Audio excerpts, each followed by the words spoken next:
السلام عليكم ورحمة الله وبركاته.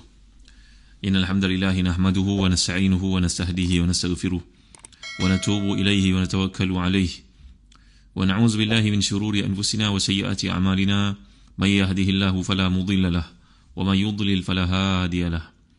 اللهم صل وسلم وبارك على محمد وعلى آل محمد كما صليت وسلمت وباركت على إبراهيم وعلى آل إبراهيم في العالمين إنك حميد مجيد. أما بعد. Muslim-muslimat rahmati dan dikasihi sekalian, kita masih lagi membincangkan ayat ke-25, lanjutan daripada bagaimana manusia disesatkan oleh syaitan, iaitu firman Allah Subhanahu wa taala, a'udzubillahi minasyaitonir rajim, wa qayyadna lahum qurana'a fazayyanu lahum ma bayna aydihim wa ma khalfahum wa haqqa 'alayhimul qawlu fi umamin qad khalat min qablihim minal jinni wal ins innahum kanu khasirin. Sadaqallahul azim. Dan kami tetapkan bagi mereka teman-teman yang menjadikan mereka memandang bagus apa yang ada di hadapan dan di belakang mereka, dan tetaplah atas mereka keputusan azab pada umat-umat yang terdahulu sebelum mereka dari jin dan manusia. Sesungguhnya mereka adalah orang-orang yang rugi. Jadi dalam ayat ini Allah menceritakan bagaimana kaum musyrikin itu disesatkan, bagaimana kecenderungan mereka kepada amalan dan juga tindakan yang berpandukan kepada nafsu syahwat, yang berpaksikan kepada kehendak syaitan itu, sehingga mereka itu akhirnya disesatkan dan dihiaskan untuk mereka segala buatan yang jahat. Keingkaran itu nampak cantik, dan inilah kerja syaitan. Seandainya ditanya oleh seseorang mereka, bagaimana waqayyadna, ni maksudnya kami telah tetapkan bagi mereka teman-teman. Ini satu uslub majas dalam Al-Quran, iaitu bila Allah menggambar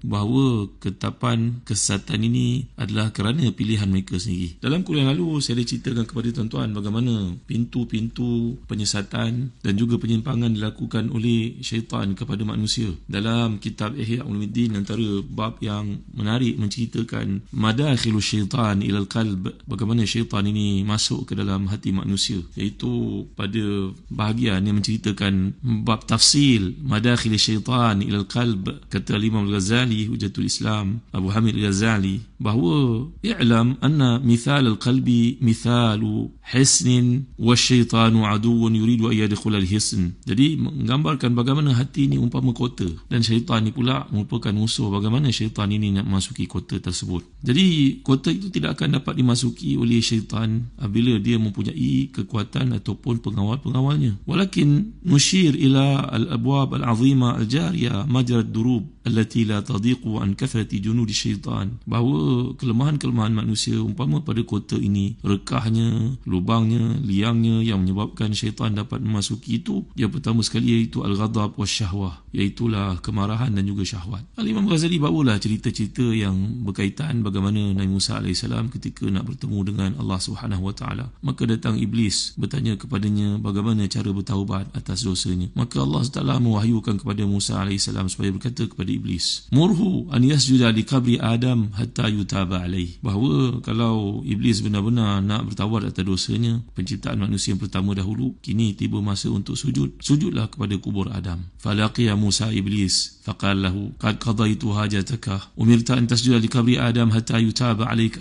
Aku dah bertanya kepada Allah SWT, bagaimana cara nak menerima taubatmu wahai iblis? Jawapannya, engkau kena sujud kepada kubur Adam AS. Faghadiba wastakbara wa qala, maka katalah iblis laknatullah, aku tak sujud kepada Adam ketika dia hidup, bagaimana aku nak sujud pada dia ketika dia mati? Marah dan takaburnya iblis ini. Dipendekkan cerita dalam apa yang dikemukakan oleh Imam Al-Ghazali di sini dalam bab pintu kemasukan syaitan dalam hati manusia. Dalam bab wa qayyadna lahum qurana fazayyanu lahum, bagaimana syaitan menjadikan manusia memandang indah kepada perkara-perkara kesesatan dan perkara-perkara kemaksiatan itu, bahawa syaitan memasuki manusia dengan cara kemarahan ataupun syahwat. Jadi iblis akhirnya berterima kasih kepada Nabi Musa AS kerana permintaannya sudah ditunaikan, iaitu bertanya kepada Allah peluang untuk dia kembali bertaubat. Kini untuk membalas jasa itu dalam kisah yang dikemukakan ini, maka iblis berkata kepada Musa AS, beritahulah kepada umatmu, sungguhnya aku memasuki mereka menerusi pintu syahwat dan juga pintu ghadab. Maknanya dengan adanya syahwat yang bermaharajalela dalam diri manusia menyebabkan syaitan menguasai mereka, dan pintu kemarahan, bahawa kemarahan itu menyebabkan syaitan menguasai mereka. Juga disebut Imam Al-Ghazali dalam Ihya Ulumuddin ini, wa min abwabihi al-azima, antara pintu-pintu yang menyebabkan syaitan masuk dalam hati manusia, al-hasadu wal-hirsu, iaitulah perasaan hasad dan juga tamak. Kan itu dalam hadis Riwayat Abu Daud daripada Abu Darda radhiyallahu anhu, hubbuka li syai'i yu'mi wa yusim, cinta engkau kepada satu menyebabkan kau jadi pekak dan jadi buta. Maka semua benda yang didengar itu ditolak kerana hasad dan juga kerana tamak kepada satu benda. Begitu juga pintu kemasukan syaitan dalam hati manusia untuk kita pelajari dalam kitab yang menarik ini, Ihya Ulumuddin oleh Abu Hamid Al-Ghazali, itu syaba' min at-ta'am wa in kana halalan safiyah, bahawa pintu kemasukan syaitan dalam hati manusia dalam bab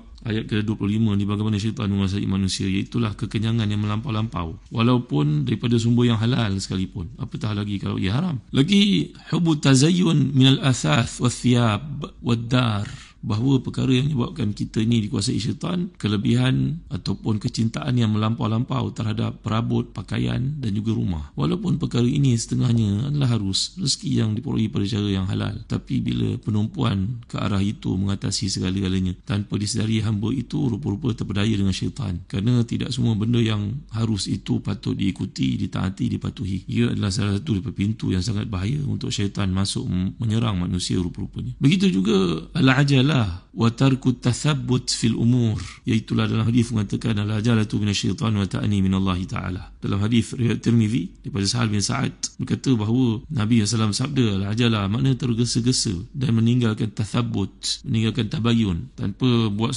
keputusan itu tanpa teliti, tanpa penghayatan, buat saya tergesa-gesa. Allah Taala menjelaskan manusia yang surah Al-Anbiya ayat 37, khuliqal insanu min ajal, manusia ni memang sifat dia tergesa-gesa. Wa kana al-insanu ajula, dalam surah Al-Isra ayat ke-11, manusia itu memang sifatnya gopah-gapah. Allah Ta'ala menegur Nabi-Nya SAW dengan teguran yang lembut berkaitan dengan tergesa-gesa ataupun kelang kabut ini, walaupun dalam bab kebaikan sekalipun kena berhati-hati. Dalam surah Taha sebagai contohnya 114, bila Allah menyatakan a'udzubillahi minasyaitanir rajim wa la ta'jalul qur'an min qabli an yuqda ilaika wahyu wa qur rabbi zidni ilma, jangan tergesa-gesa sehingga Quran itu, wahyu itu sempurnakan kepadamu wahai Muhammad sallallahu alaihi wasallam. Lagi penjelasan oleh Imam Ghazali sungguh menarik dalam bab bagaimana kecenderungan hati manusia menjadi pintu kemasukan syaitan dalam diri, iaitulah wa min abwabihil azima ad-darahim wad-dananir wa sa'iru asnafil amwal min al-urud wad-dawab wal-aqar, iaitu perkara-perkara yang bersifat kebendaan, harta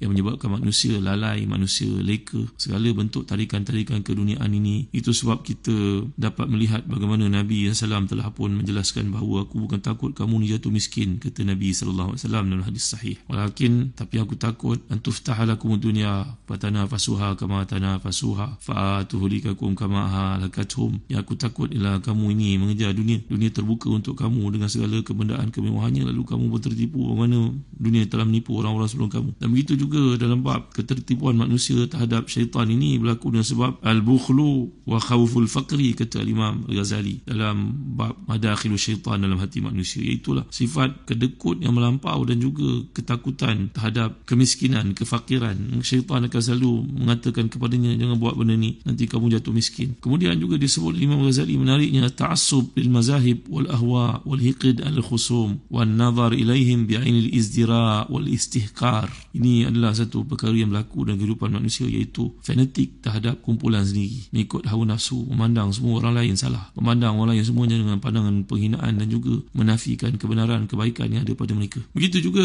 antara cara syaitan masuki manusia berkaitan dengan waqayyadna lahum qurana afazayyanu lahum ma baina aydihim wa ma khalfahum, ini tuan-tuan, kata Imam Ghazali lagi, iaitu bila membawa orang awam, hamlul awam alladhina lam yumarisu al-ilm wa lam yatabahharu fihi ala tafakkur fi dhatillahi ta'ala wa sifatihi wa fi umur la yablughaha haddu qulihim. Ini adalah satu hatta yushakkahum fi asliddin, bila membawa orang-orang awam yang tak tahu dalam bab usul, dalam bab agama ini untuk dibincangkan bersama mereka perkara-perkara yang mereka tidak faham. Bahaya tuan-tuan kita bercakap dengan manusia dengan apa ini tidak tahu, dia tidak sampai untuk memikirkannya. Jadi ini antara pintu-pintu kemasukan syaitan sebahagian daripada kita. Itu sebab dalam surah Yusuf yang lalu saya terangkan kepada tuan-tuan bagaimana Nabi SAW pernah mengambil kayu, menggariskannya ke permukaan tanah dan menunjukkan kepadanya, ini permulaan hidup kamu, itu hujungnya, dan angan-angan amal kamu dan juga ahlam kamu yang kamu cita-citakan itu semuanya berhenti dalam kotak sebelum sampai kepada target kamu telah dimatikan oleh Allah SWT. Maka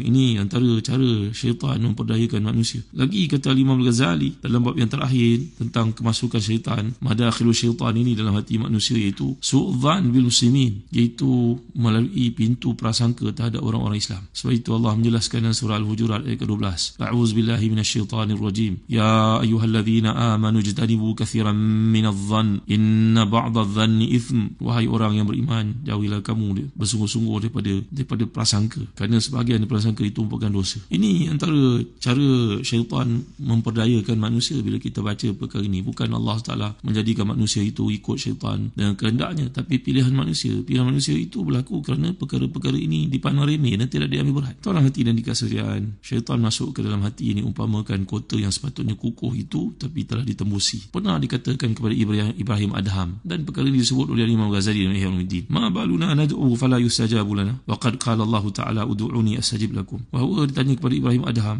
ini ulama terkemuka ahli sufi yang hebat ini, mengapa kita ni berdoa tapi tak dimakbulkan, sedangkan Allah berfirman dalam surah Ghafir ayat ke-60, mintalah kepadaku aku akan makbulkan. Maka jawapan imam yang mulia ini, di anna qulubakum mayyitah, hati kamu mati sebenarnya. Mereka bertanya apa sebab matinya. 8 perkara menyebabkan hati itu mati dan menjadi sebab syaitan masuk dalam hati kamu, menguasai kamu. 8 perkara yang kamu lakukan, araftum haqqallah wa lam taqumu bihaqqih, kamu tahu hak Allah tapi kamu tidak menyempurnakan tanggungjawab kamu terhadap hak-haknya itu. Ini yang pertama. Yang kedua, qara'tumul qur'ana wa lam ta'malu bihududih, kamu baca Quran tapi kamu tak beramal dengan isi kandungnya. Yang ketiga, wa qultum nuhibbu Rasulullah wa lam ta'malu bi sunnatih, kamu kata kamu cinta Rasulullah tapi kamu tidak beramal dengan sunnahnya. Bukan pada pakaian saja tuan-tuan, bukan pada selawat saja, banyak lagi perkara yang berkaitan dengan hak-hak Nabi yang umat Islam tidak tunaikan. Wa qultum nakhshal mauta wa lam tasta'idu lahu, kamu berikutnya kamu kata kamu takut mati tapi kamu memang tak buat persiapan untuk menghadapinya. Wa qala ta'ala inna syaitana lakum aduwwan fattakhizuhu aduwwa fa ta'tumuhu 'alal ma'asi, kamu tahu Allah menyatakan bahawa syaitan itu musuh bagi kamu, jadikan dia sebagai musuh, tapi kamu mengikutinya melakukan maksiat. Dan kamu wa qultum nakhafun nar wa arhaqtum abnanakum fiha, kamu kata kamu takut neraka tapi kamu penatkan diri kamu untuk melakukan perkara-perkara kemaksiatan. Wa qultum nuhibbul jannata wa lam ta'malu laha, kamu juga berkata bahawa kamu cintakan syurga tapi memang kamu tak melakukan apa-apa terhadapnya. Wa idza kuntum min furushikum ramaytum 'uyubakum wara'a dhuhurikum waftarashtum 'uyuban nas amamakum fa askhadtum rabbakum fa kaifa yastajibu lakum, bila kamu bangun daripada tidur kamu menghilangkan, melupakan keaiban-keaiban kamu, menyembunyikannya. Yang kamu sibukkanlah keaiban-keaiban manusia, lalu perkara itu yang menyebabkan kamu dimurkai oleh Tuhan kamu. Macam manalah dia nak makbulkan doa-doa kamu? Jadi ini antara pintu-pintu syaitan, dan saya telah terang kepada tuan-tuan dalam kitab Al-Furqan bagaimana syaitan ini menunjukkan kepada manusia janji-janji manis sehingga menyebabkan mereka ni terpedaya, dan dia berpura-pura untuk menasihati manusia padahal dia menyesatkannya. Cerita yang dibawakan oleh Wahab bin Munabbih ni seorang tabi'i yang terkemuka yang pernah belajar daripada ramai para sahabat. Tabi'i ini berasal pada keluarga keturunan Yahudi, masuk Islam dan menjadi seorang pendeta, menjadi qadhi, seorang wali Allah Subhanahu Wa Taala. Orang melihatnya tidur pada waktu malam di tempat gelap, ada cahaya padanya. Disebut dalam kitab Syiar Alamin Nubala. Ni Wahab bin Munabbih bercerita bahawa 3 orang adik-beradik lelaki yang pergi menuntut ilmu meninggalkan saudara perempuan mereka kepada seorang abid, seorang yang kuat beribadah dengan harapan menjaganya. Kisah ni nampaknya saya tak mampu nak sempurnakan tuan-tuan. InsyaAllah tunggu kuliah akan datang saya akan huraikan lanjut bagaimana syaitan berpura-pura menasihati orang-orang salih ini tapi sebenarnya di hujung ditipunya mereka. Dan inilah janji syaitan kepada Nabi Adam dan juga Hawa alaihi wassalam yang kita baca surah Al-A'raf yang lalu dalam tafsiran kita. A'udzubillahi minasyaitanirrajim. Wa qasamahuma